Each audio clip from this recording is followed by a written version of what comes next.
You know, they say music has the power to heal, but sometimes it has the power to destroy you completely. I'm 93 years old now, and I've carried this story in my heart for 70 years. 70 years of silence, 70 years of guilt, 70 years of a promise I kept, and a promise I broke. My name is Eleanor, and this is about the song that broke me, the song he never heard, and the terrible secret that came with it. It was 1951 when I first met James. I was 23, fresh out of music school, with dreams bigger than my small town could contain. I played piano at the local church, gave lessons to children, and spent my evenings composing melodies that seemed to pour straight from my soul onto the keys. The town was different then. Everyone knew everyone, and secrets. Well, secrets had a way of eating you alive. James was different from the other boys.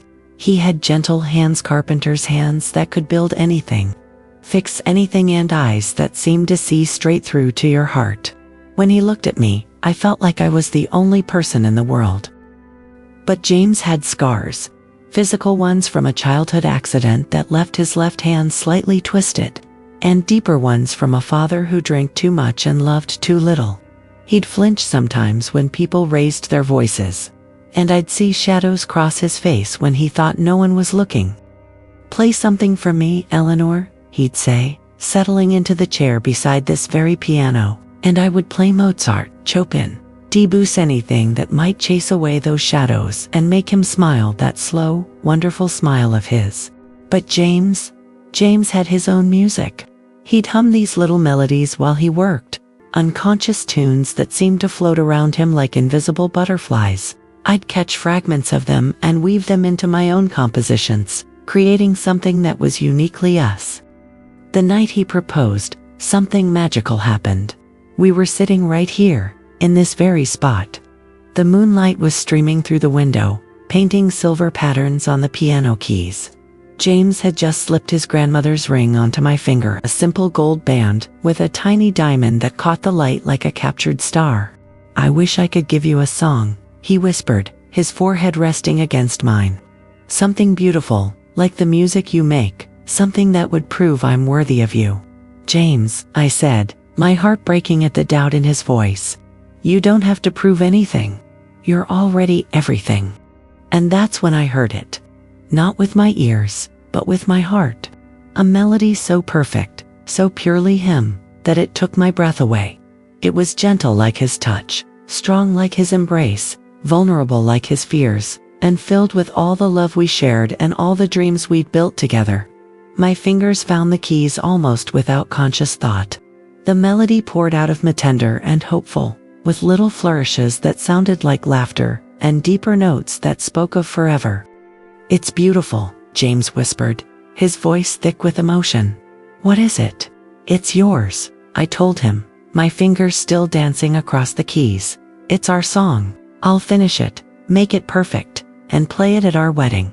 The look in his eyes, I'll never forget it. Pure joy, pure love, pure wonder. As if I'd just handed him the universe wrapped in music. "Promise me," he said, gripping my hands. "Promise me you'll never play it for anyone else until then. It's ours. Just ours." I promised.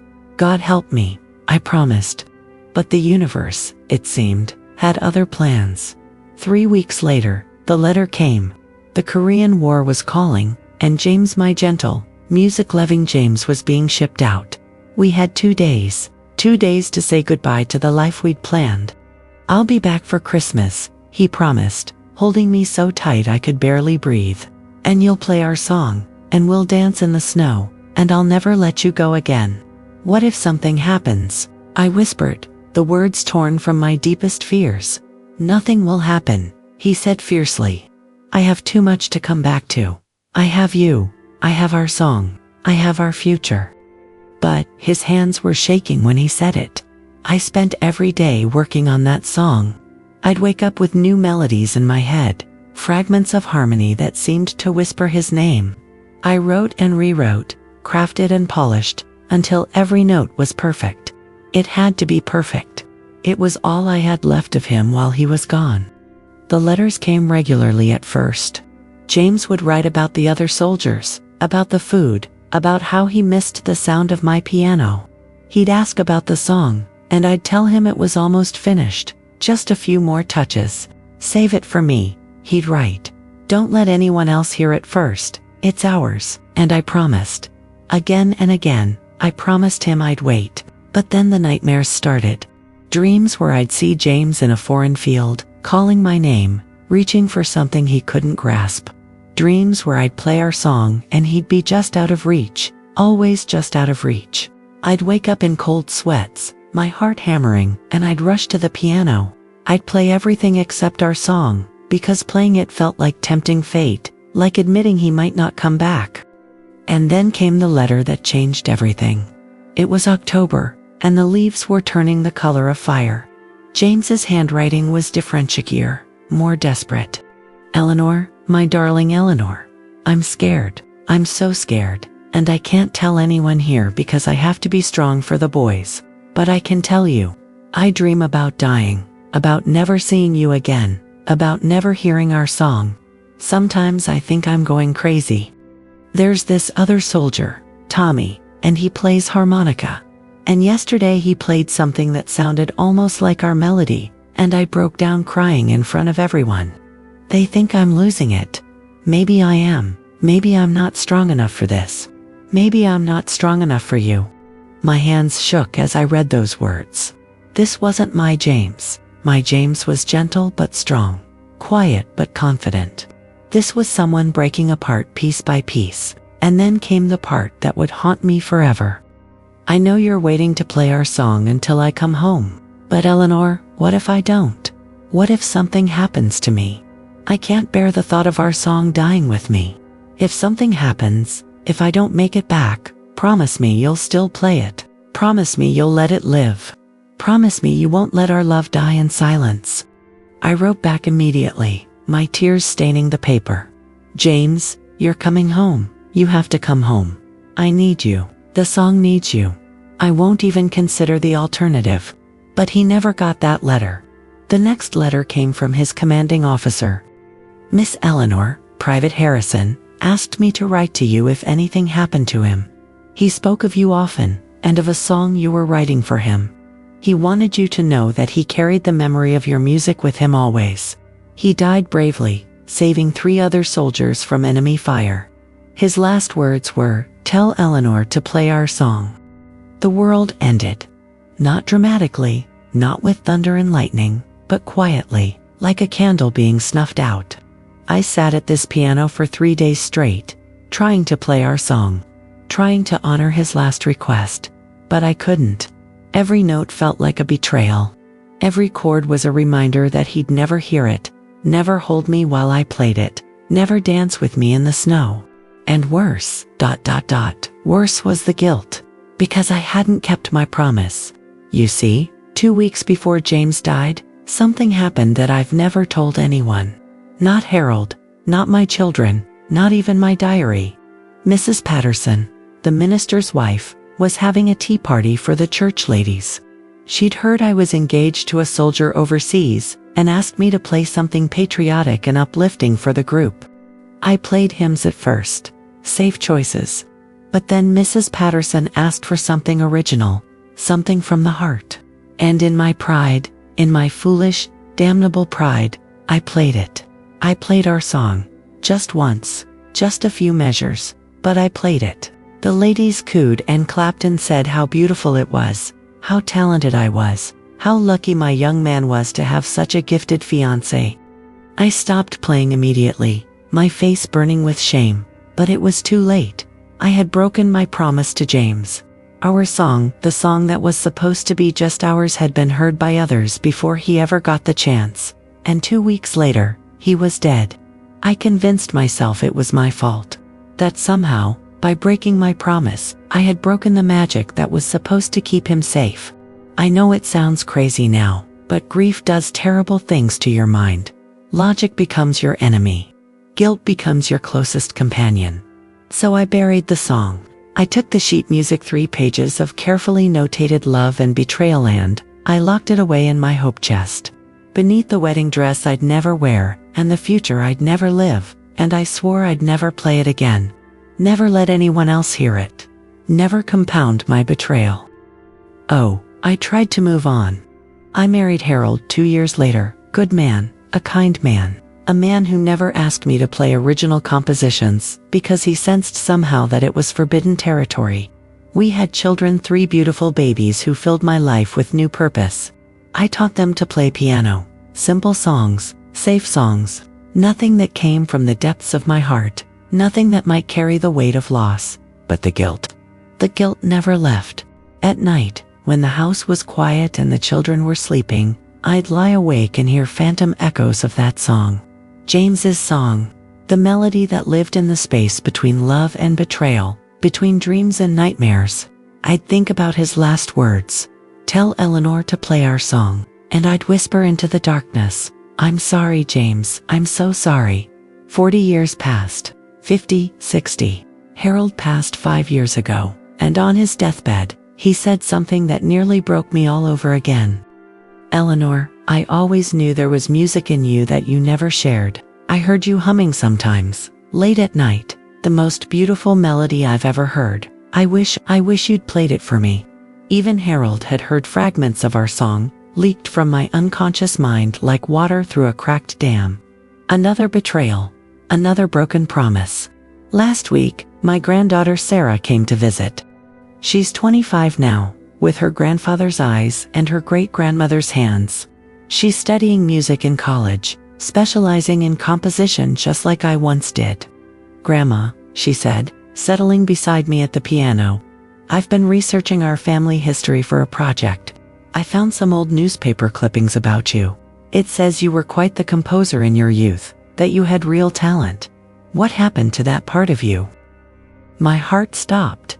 No one had asked me that question in decades. I got married, had children, life got in the way. But Sarah, brilliant Sarah, wasn't satisfied with that answer. But you still compose, don't you? Sometimes I hear you humming the most incredible melodies. There's one in particular. It's so beautiful, so haunting. It sounds like love and loss all wrapped up together. I went cold. I don't know what you mean. Grandma, she said gently, I've been studying composition for years. I know when someone has music locked away inside them. What are you holding back? I couldn't answer. I couldn't breathe. The next morning, while I was in the garden, I heard it. The sound of the hope chest opening. The rustle of old fabric and older paper. And then, the piano. She was playing our song, note for note, exactly as I'd written it 70 years ago. I dropped my watering can. The roses forgotten. The whole world forgotten. Because there it was, James's song, James's melody, floating through the air like a ghost made of music. And with it came the memories I'd tried so hard to bury. James's laughter, his scarred hands, his promise to come home, the tea party, the broken vow, the guilt that had eaten me alive for 7 decades. I stumbled into the house, my hands shaking, my heart hammering against my ribs, and there was Sarah, her young fingers dancing across the keys, bringing to life the music that had been sleeping in darkness for so long. Grandma, she called out when she saw me. This is incredible. Did you write this? It's so beautiful, so complex, so full of everything. Love and hope and fear and loss all woven together. It's like a whole life in music. Who was it for?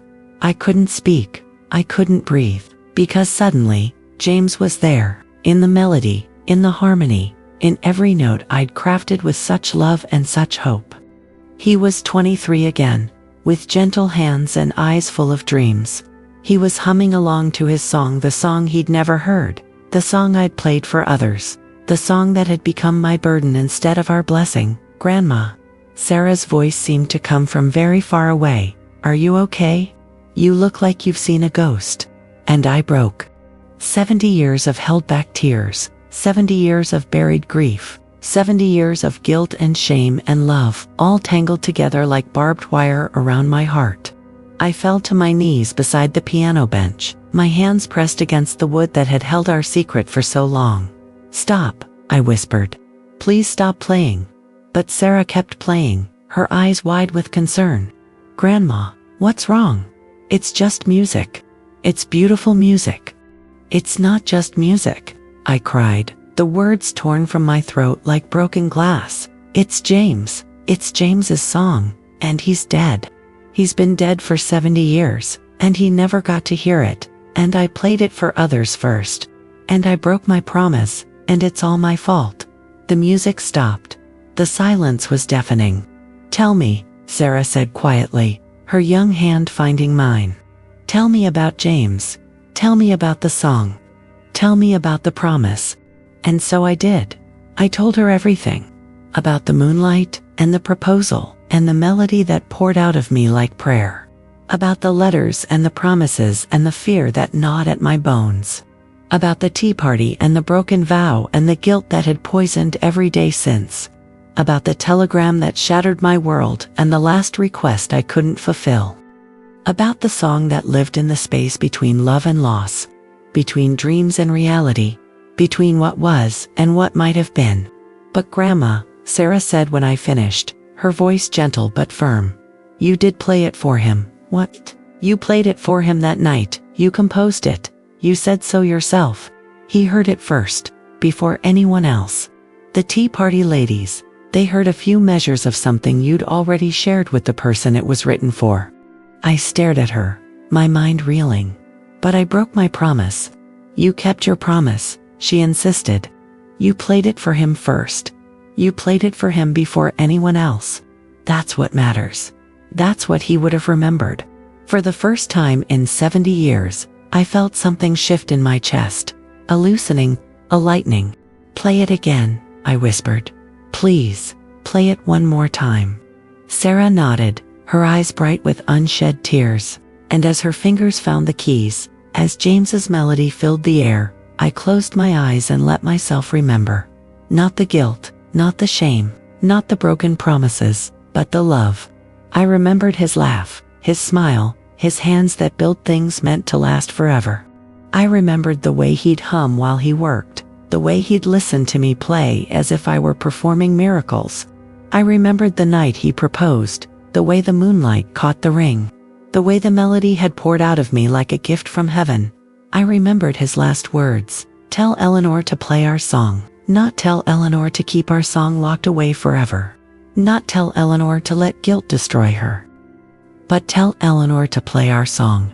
To play it, to let it live, to let it breathe, to let it do what music is supposed to do, connect us across time and space, and even death itself. The melody ended, but the silence wasn't empty anymore. It was full of memory, full of love, full of the music that had been waiting 70 years to be heard. "It's beautiful, Grandma," Sarah whispered. "It's the most beautiful thing I've ever heard. And you know what? I think he did hear it. I think he's been hearing it all along. Every time you hummed it, every time you remembered him." I looked at my granddaughter, this brilliant, beautiful young woman who had inherited my love of music and my stubborn streak, and I saw something I'd forgotten how to see. Hope. "Sarah," I said slowly, "would you like to learn the whole song? All of it? I think it's time." Her face lit up like sunrise. "Really? You'd teach me? I'd be honored to." And so we began. For the next 3 hours, I taught Sarah every note, every harmony, every subtle variation I'd crafted all those years ago. I told her about the musical choices I'd made, the way each section was meant to represent a different aspect of James's personality, the way the melody was designed to sound like hope and love and forever. She learned quickly, her young fingers more nimble than my old ones, her heart open in a way mine had been closed for too long. And when she played it complete, from beginning to end, I felt something I hadn't felt in 70 years. Peace. "There's something else," I said as the last note faded. "Something I want to tell you about James." I went to the hope chest and pulled out a small wooden box I'd hidden beneath the sheet music.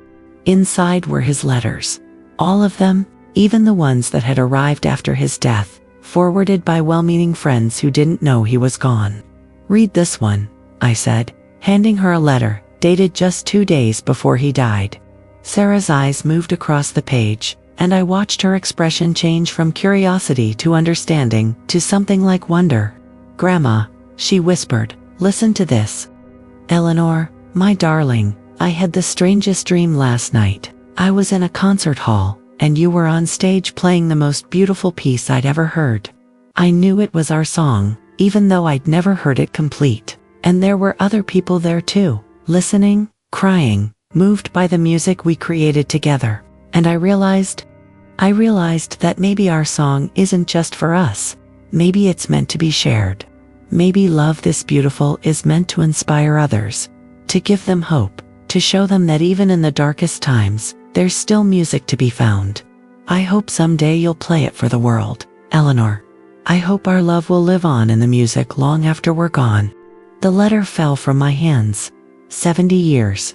70 years of guilt over something James had actually wanted. 70 years of silence when he'd dreamed of sharing our love through music.